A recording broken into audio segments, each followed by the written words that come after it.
All right, guys, welcome today. Today we're going to be talking about the dreaded P word, plagiarism.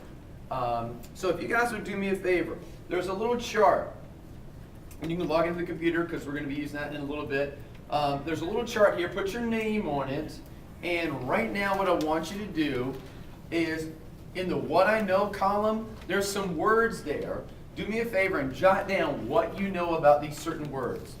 Words like plagiarism, citing sources, copyright, fair use policy, and Creative Commons license.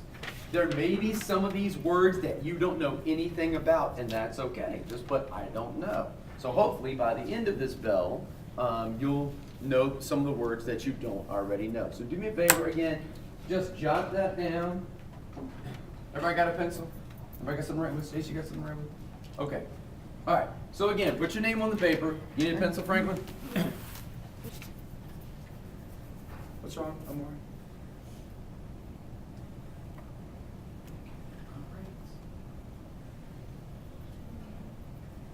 right. Oh, did you not get a paper?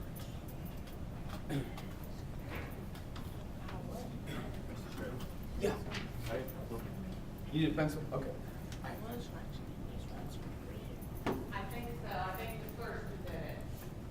Okay, here you go. All right, so we're going to come back later, and after our lesson, you guys are going to fill in what you learned about these certain words. All right, before we get started, let's do a vocabulary. I think you're going to like this one.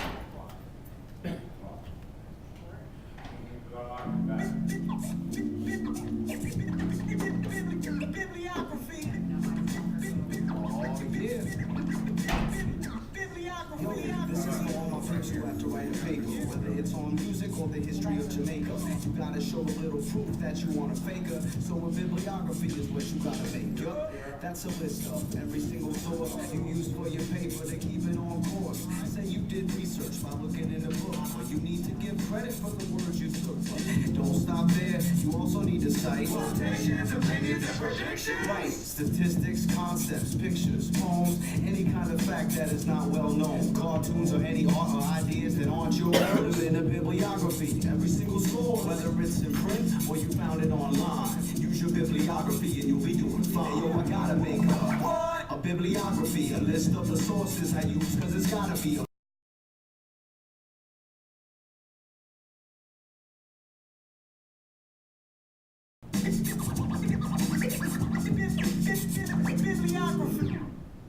Okay, so what'd you guys get from the vocabulary? Anything? When you write the author's name, the last name supposed to come first and the first name. Okay, so you have to give the author of the work and you put their last name first. Okay, all right, that makes sense. All right, what else? Anything else? Yes, Carmelo. You have to write the title. Okay, so when you're Yeah. doing a citation, you have to have the title. Okay, all right, well, let's get into this. Let's talk a little about citing your sources and plagiarism. And we're going to do a little PowerPoint here. And I want to give you guys, okay, what's plagiarism? What do you know about plagiarism? When you copy someone's work and show it to others. Okay, when you copy somebody's work and you show it to others and you present it as your own, okay. There was an example of plagiarism in this last presidential election. Anybody catch that? Did you guys hear about that in the news? Okay, well, I found this video about plagiarism in the last election. I think you'll find it interesting.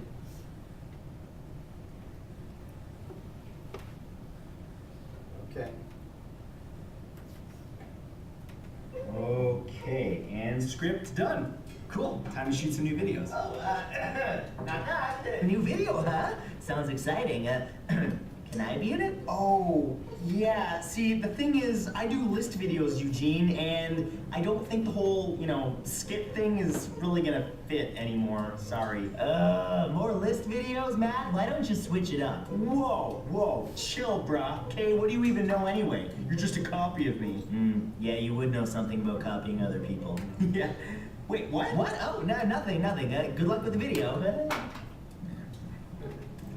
Well, Nothing like a good roast. So the concept of plagiarism is not a new thing. In fact, history is filled with artists that have borrowed ideas from other artists, or in some cases, just straight up copied them. But the question remains, at what point does inspiration become plagiarism? For example, Elvis built his entire career off of taking music from African American singers. And number one is Melania Trump. My husband is great man and he do good things for America. Okay, this one was all over the news and social media recently, so if you didn't see it, you're probably living under a rock. On July 18th of this year, Melania Trump, yes, Republican presidential candidate Donald Trump's wife, gave a speech that some people immediately recognized, not because it touched their hearts, but because they had heard it before. That exact speech, word for word. It obviously didn't take long for people to uncover the fact that that exact same speech was given by Michelle Obama, the First Lady of the United States, at the Democratic National Convention in 2008,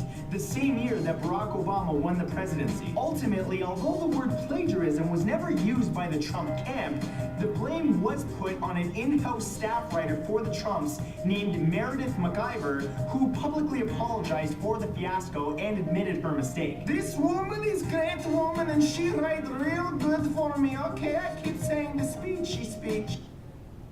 All right, so I showed this to you guys. I thought it was kind of funny, but it brings up an important point. Is plagiarism serious? Plagiarism can be embarrassing. Plagiarism can get you fired from jobs. Plagiarism can get you kicked out of school. So plagiarism, even though we really don't necessarily take it seriously all the time, plagiarism is a very important word. So the question is, how do we avoid plagiarism?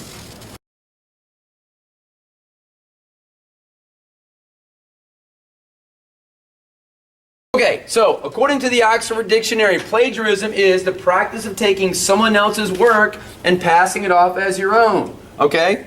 That's the definition of plagiarism. So how do you avoid plagiarism?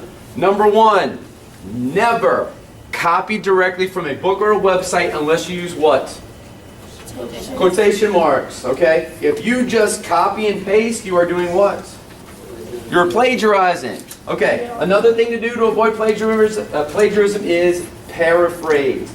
If you're taking something from a book or a website, put it in your own words. And always cite your source. Okay? Tell people where you got it from. Okay? All right. So how do you cite a source? How do you make a citation? We're going to talk about the steps that you use to citing your source. Okay, so print sources. Look at the title page of the book, and this is where you're going to get your information. You got to put who, the author's name. You got to put what, the title of the book. You got to put where was the book published.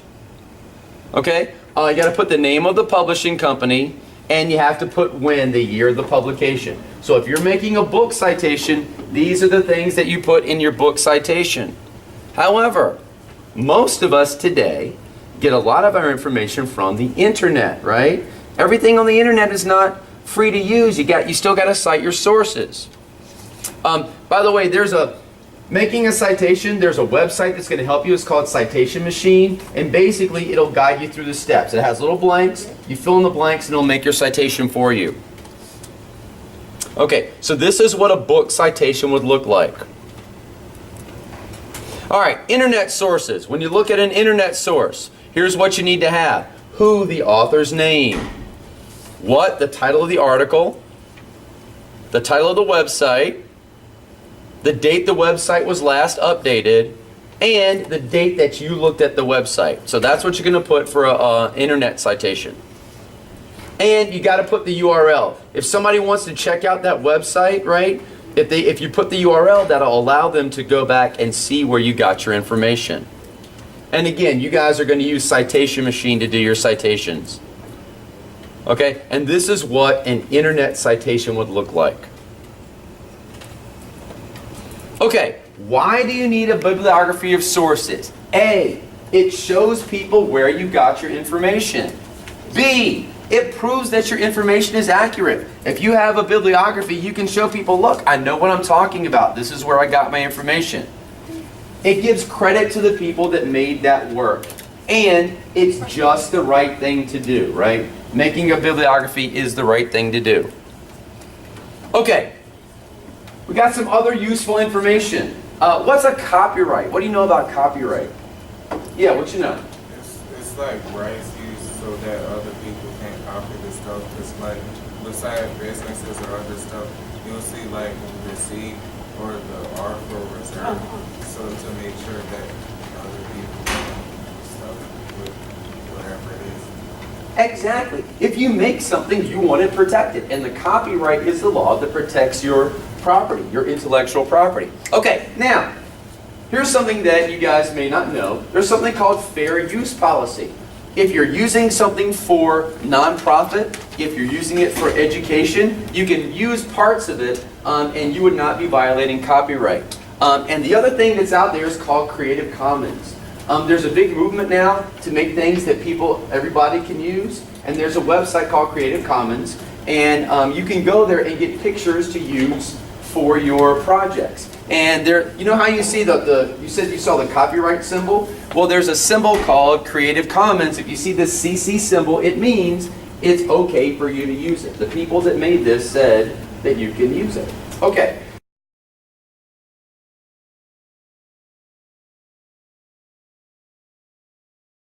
So, what we're going to do is we're going to kind of take this information about copyright and plagiarism and citing sources, and we're going to combine it with something that we've been talking about in history class. And Ms. Howard's going to kind of remind you a little bit about that. Hey guys, who remembers the Harlem Renaissance? That's it? Y'all don't remember? Hey, tell me something you remember about the Harlem Renaissance, Connor. Harlem Renaissance was a big time when lots of African American culture kind of bloomed around Harlem with the musicians, the artists, and the poets. Okay, very good, excellent. And he said musicians, artists, poets. Who was one of the famous poets? Langston Hughes, very good. How about the jazz singers? Bessie Smith, Ellington, Louis Armstrong, and let's see. Someone wrote, or someone painted pictures about the Great Migration. Jacob Lawrence. Okay. Okay. So today, what we're going to do is we're going to work with the information that we gained from the Harlem Renaissance. Okay, so guys, what we're going to do is we're going to create a little digital poster. I guess I called them baseball cards. Back in my day, you had these little baseball cards that had the pictures of famous baseball players and it had their information on the back. So we're going to create one of those. And if you look, I've done an example for you. Who's this person? Cab Calloway, right? Cab Calloway was a famous jazz musician of the Harlem Renaissance. So here's what you're going to do. You're going to create a little digital poster. You're going to put the name of the person and you're going to put their birth and death dates. Underneath that, you're going to put a picture of the person, and there's a place I want you to go to find your pictures. There's a website I use called Photos for Class. And the reason why I use it is if you look at the bottom of this picture, you may be able to see there's a citation already on the picture. So if you go to Photos for Class, the citation is already done for you. Okay, underneath that are some bulleted points about Cab Calloway's life. There's a quote by Cab Calloway, and at the bottom of this example, what do you see? You see your citation. So that tells everybody where we got this information. Okay, so turn over on the back. Turn over on the back, and there are directions to do this. Okay, so at the top are the directions for how you're going to make your digital product. There is actually a live version of this paper that's in the Mr. Strickland folder. So right now, I'll tell you what. If you could go to the My Computer icon. If you're in the test, get out of the test, go to the My Computer icon. Okay. Go to Computer, go to the Student Shared Drive. Go to Computer, go to Student Shared Drive. Look in the Mr. Strickland folder. Okay, and the very first document that you're going to come to is called Black History Month Project. If you can open up that Microsoft Word document, it's a digital copy of what you have in your hand. And just open a read-only copy, that's okay. Alright, So what you see, the links are live. Okay, so you're going to pick somebody from this list. All right, these are all people from the Harlem Renaissance. You're going to pick somebody from this list. You're going to research that person. What's up? You're going to research that person, and there's two places to do research. One of them is FactSite, which is awesome because it makes citations for you. You don't have to make a citation. The problem with FactSite is not all of your people are going to be on FactSite. Did anybody see what the other research site is? What's the other one that's up there? Did you see biography.com? Okay. Biography.com is great. It's going to have more people. The problem with biography.com is it's not going to do the citation for you. Okay? So if you do your research from biography.com, you're going to have to use this citation machine. I put a link to citation machine for you. Okay?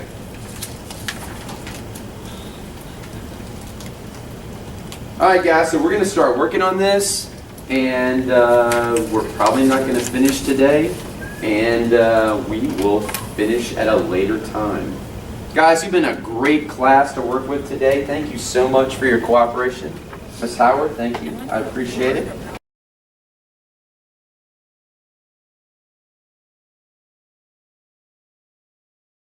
So,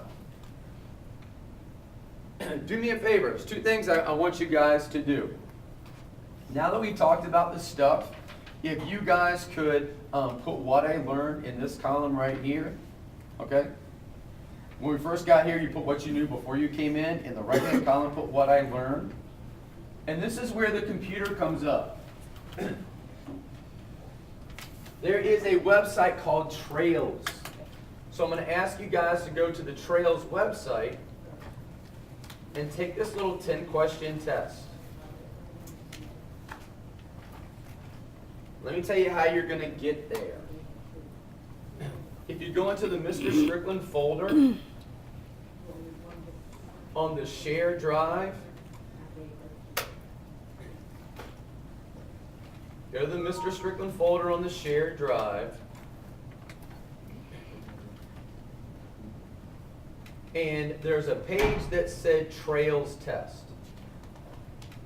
So if you find this page on the Mr. Strickland folder in the shared drive, it says go here for the test, and I've given you the URL for the test.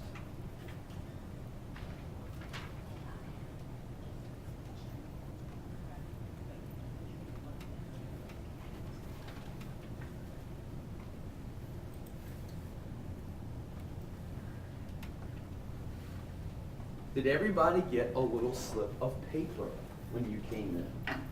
Most of them had your name on it, right? At the end of that slip of paper is a 4-digit code. When you make it to the Trails, when you make it to this web page, and it says enter your personal code, right? Put your code right there, and it'll open the test for you. What's up, Jackie? I need help. You need help? Okay, Franklin. All right, let me see.